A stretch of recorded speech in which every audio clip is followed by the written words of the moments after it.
Cade's fighter ship screamed through Earth's atmosphere, black smoke pouring from its damaged engines. The massive alien warrior gripped the controls with claws that could slice through steel, his yellow eyes blazing with fury and pain. Just hours ago, he had been leading the most feared hunting pack in the Draxian Empire. Now he was alone, wounded, and falling toward a planet his people considered nothing more than a source of easy prey. The battle in space had gone terribly wrong. Humans weren't supposed to fight like that. They were supposed to run, to beg, to make the hunt quick and satisfying. Instead, these strange bipeds had done something no species had ever done before. They fought with a desperation that bordered on madness. When their ships were damaged, they rammed them into Draxian vessels. When their weapons failed, they used their ships as weapons. It was insane, illogical, and completely effective. Cade's squadron of 12 apex predators had been reduced to scattered wreckage in less than an hour. His own ship had taken a direct hit when a human pilot, his vessel already in flames, had deliberately crashed into Cade's wing. The impact had sent him spiraling out of control, his navigation systems fried and his weapons offline. The ground rushed up to meet him with brutal speed. Cade barely managed to activate emergency systems before his ship slammed into a dense forest, carving a path of destruction through ancient trees. Metal screamed against rock as the vessel tumbled end over end before finally coming to rest against a massive boulder. For long moments, silence filled the smoking wreckage. Then Cade moved, pushing aside twisted metal with strength that would have impressed even his warrior brothers. Blue blood seeped from multiple wounds across his 8-foot frame. His armor, crafted from the finest materials in the galaxy, hung in shredded pieces. But it was the internal damage that worried him most. Cade tried to activate his healing nanites, the microscopic machines that had kept him alive through countless battles. Nothing. His enhanced immune system, designed to fight off any toxin or disease, felt sluggish and weak. Even his communication implant remained stubbornly silent. For the first time in his 100-year life, Cade faced the possibility of death without glory, without witnesses, without meaning.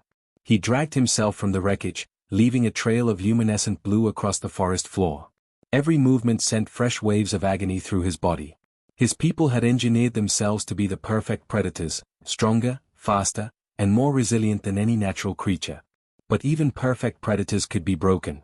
The forest around him was unlike anything in Draxian space. Strange scents filled his enhanced nostrils, the green smell of growing things, the rich earth, something sweet he couldn't identify. On his homeworld, such abundance would have been stripped bare by hunting parties within days.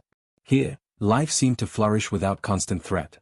Cade found shelter beneath an overhang of rock, his body's emergency systems finally kicking in to slow his bleeding. His vision blurred as shock set in. This wasn't how apex predators were supposed to die. They died in battle, claws wet with enemy blood, their names spoken with reverence by future generations. They didn't crawl into holes to expire alone and forgotten. As darkness crept in around the edges of his sight, Cade's mind wandered to the human pilots who had destroyed his squadron. Their tactics made no sense from a survival perspective. Sacrificing yourself to damage an enemy was wasteful, inefficient. Yet they had done it without hesitation, multiple times. What drove creatures to throw away their lives for others? His people called such behavior weak, but the results spoke differently. The night brought new sounds, small creatures moving through the underbrush, the rustle of leaves and wind, the distant call of something that might have been a predator on any other world but seemed somehow peaceful here. Cade's enhanced hearing picked up every detail, but his body refused to respond to potential threats. He was helpless, a concept so foreign to his nature that he almost couldn't process it. Pain pulsed through his wounds with each heartbeat. His people's medical technology could have healed these injuries easily, but that technology was light years away. His proud warrior culture had never prepared him for this, to be reduced to the level of common prey, dependent on luck and the mercy of fate for survival. As unconsciousness finally claimed him, Cade's last coherent thought was bitter irony. The greatest hunter of his generation would likely become food for whatever scavengers called this forest home. The hunter had become the hunted, and there was a strange justice in that he couldn't quite understand.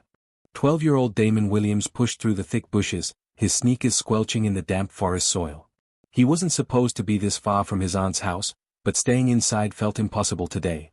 The yelling had started again before breakfast, his parents on the phone, arguing about custody arrangements and who would take him after the divorce was final. Sometimes the woods felt like the only place where his thoughts could settle.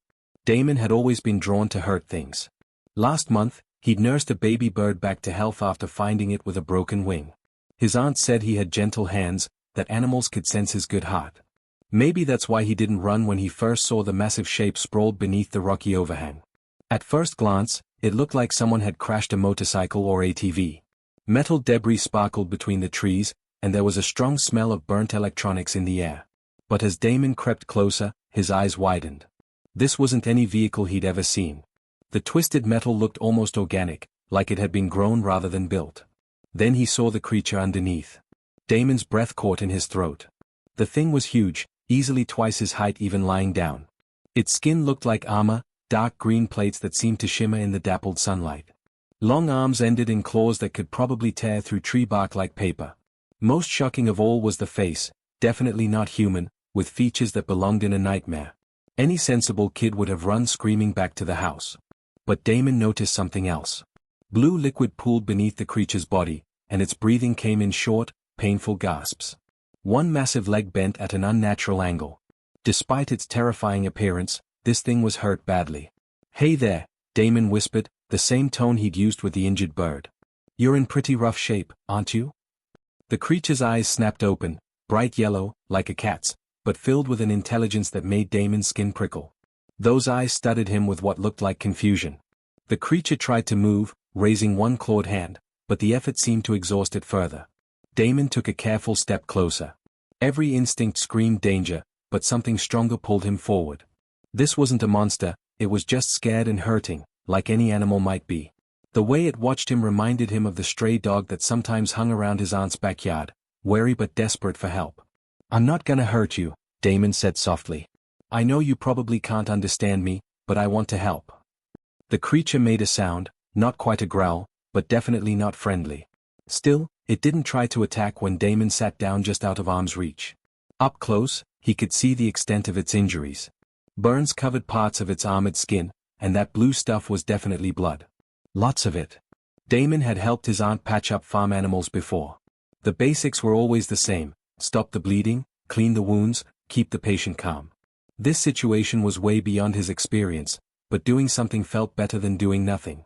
"Okay, so here's what we're gonna do," he said, talking as much to calm his own nerves as to soothe the creature. "I'm gonna go get some supplies. Don't go anywhere, alright?" The creature's yellow eyes followed him as he stood up slowly. For a moment, Damon thought he saw something almost like understanding in that alien gaze. Maybe it couldn't understand his words, but it seemed to recognize his intentions. Racing back to his aunt's house, Damon's mind spun with questions. Where had this thing come from? How had it gotten so badly hurt? Most importantly, how was he going to explain this to anyone? His aunt would think he'd lost his mind, and his parents were too wrapped up in their own drama to listen. He grabbed what he could from the first aid kit: bandages, antiseptic, pain relievers. From the kitchen, he took water bottles and some leftover chicken from dinner. He had no idea if alien creatures ate regular food, but the attempt seemed important somehow. When Damon returned to the forest clearing, the creature was exactly where he'd left it. Those intelligent yellow eyes tracked his movements as he unpacked his supplies.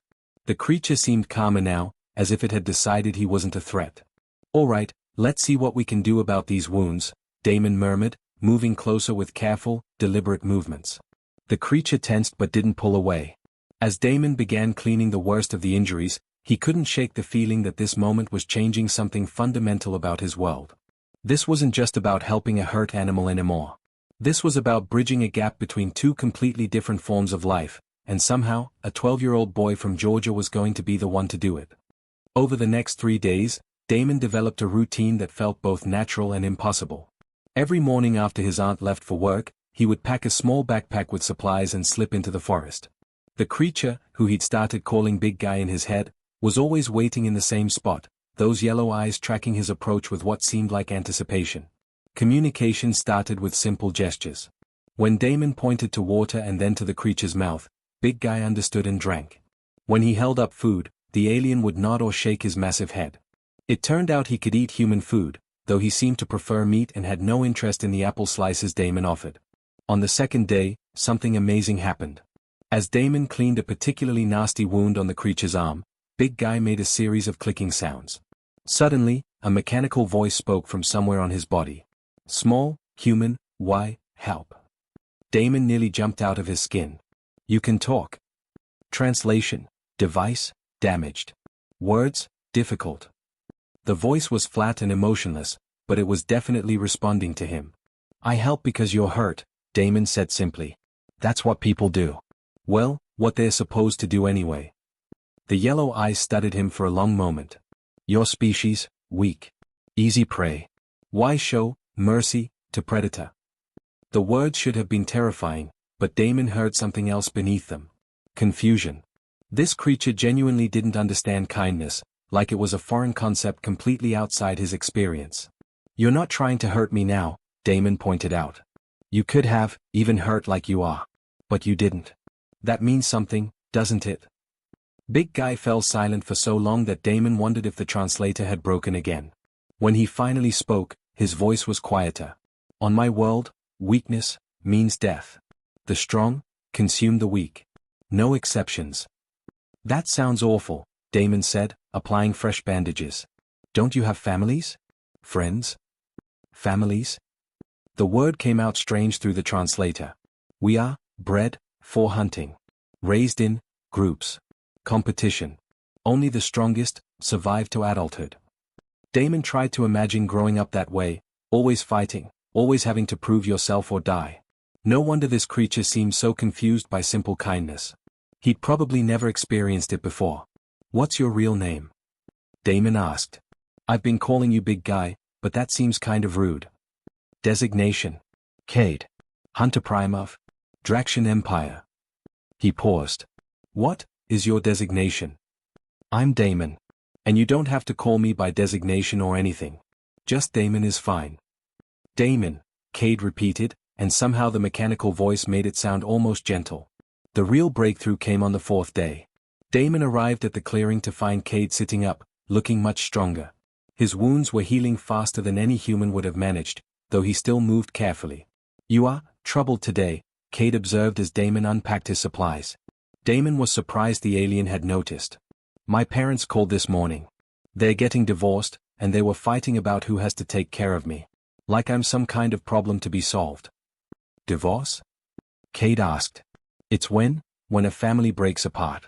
When people who were supposed to love each other decide they don't want to be together anymore. Damon's voice cracked slightly. Sometimes I think they'd both be happier if I just disappeared. Cade was quiet for a long time. When he finally spoke, his words came slowly, like he was choosing each one carefully. On my world, we do not understand family bonds. But watching you, learning from you, I see something my people lack. What's that? Strength that comes from caring for others. You risk danger to help me. You feel pain when your family unit is damaged. This is not weakness. Cade's yellow eyes met Damon's. This is power we do not possess. Damon felt tears prick at his eyes. No one had ever described his caring nature as strength before. Most people, especially his parents lately, seemed to see his emotions as inconvenient. Your people sound lonely, Damon said quietly. Lonely? Cade tested the word. I do not understand this concept.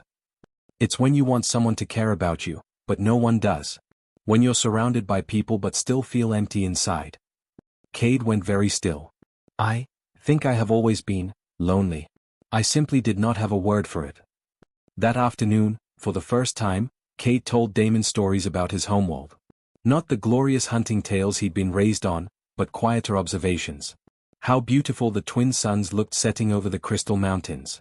How the younger hunters sometimes helped each other in secret, even though cooperation was forbidden. How he'd sometimes wondered what it would be like to create something instead of always destroying. In return, Damon shared memories of better times, camping trips with his dad before the fighting started, baking cookies with his mom, the way his whole family used to laugh together during movie nights. As the sun began to set, both boy and alien sat in comfortable silence, each lost in thoughts about families, loneliness, and the strange bridge of understanding they'd built between two impossibly different worlds. On the seventh day, everything changed. Damon was helping Cade practice walking when a deep rumble shook the forest. Both of them looked up as a shadow passed overhead, something massive and dark that blocked out the afternoon sun. No, Cade whispered, his yellow eyes wide with what looked like terror. They found me. The ship that landed in the clearing beyond the trees was nothing like the wreckage Damon had first discovered. This one was sleek and predatory, like a giant metallic shark. Steam hissed from its landing thrusters as a door opened with a mechanical whine. 3 creatures identical to Cade emerged, but these ones moved with deadly purpose. Their armor gleamed, their weapons hummed with energy, and their eyes swept the forest with cold calculation. When they saw Cade, their postures shifted to something that might have been relief mixed with suspicion. Hunter Prime Cade, the largest one, spoke in the same mechanical translation voice. "We detected your emergency beacon. Report your status."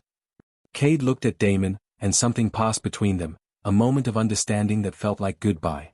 Then Cade's entire demeanor changed. His shoulders straightened, his face hardened, and when he spoke, his voice carried the authority of someone used to command. "Minor injuries. Ship destroyed in combat with human forces. I have survived using standard survival protocols." The lead hunter approached, holding a device that beeped and flashed as it scanned Cade's body. "Curious. We detect significant human genetic traces on your person. Extended contact."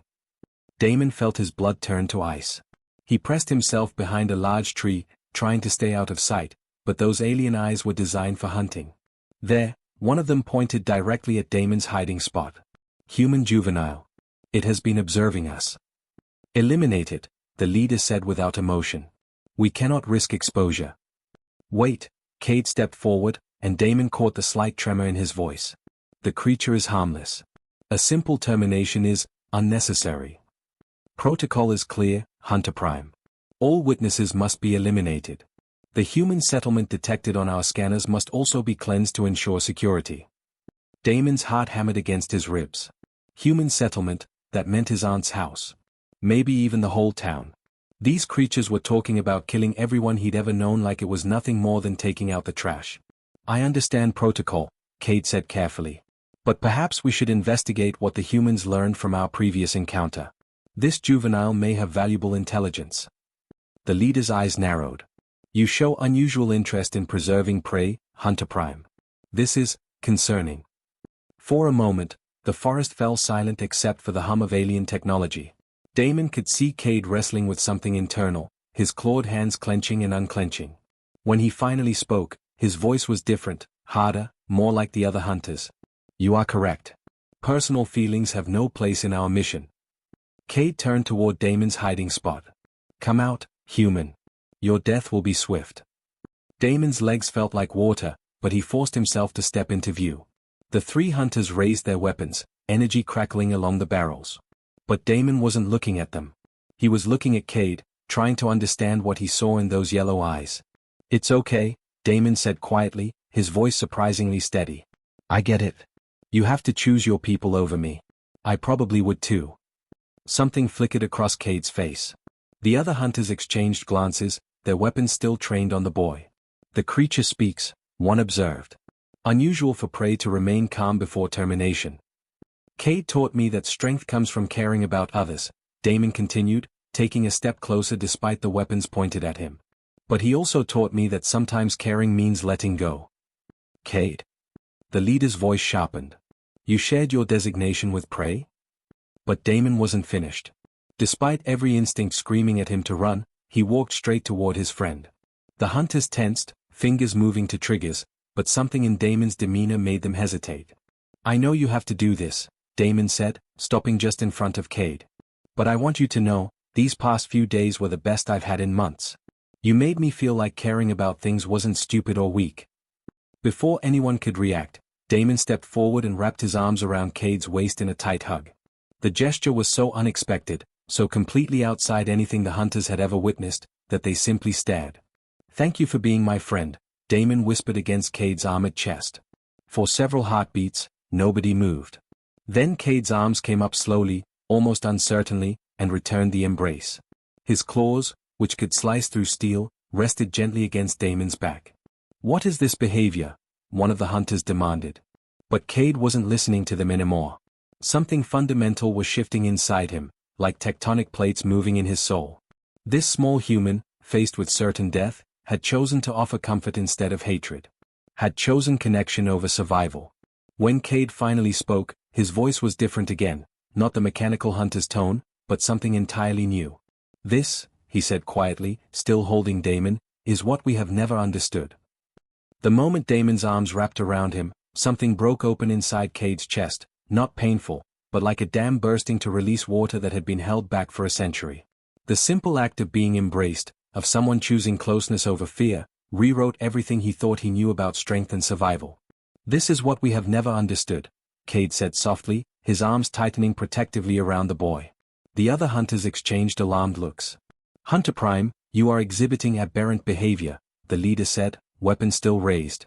"Step away from the prey." Instead, Cade gently moved Damon behind him, his own body becoming a shield. "His name is Damon.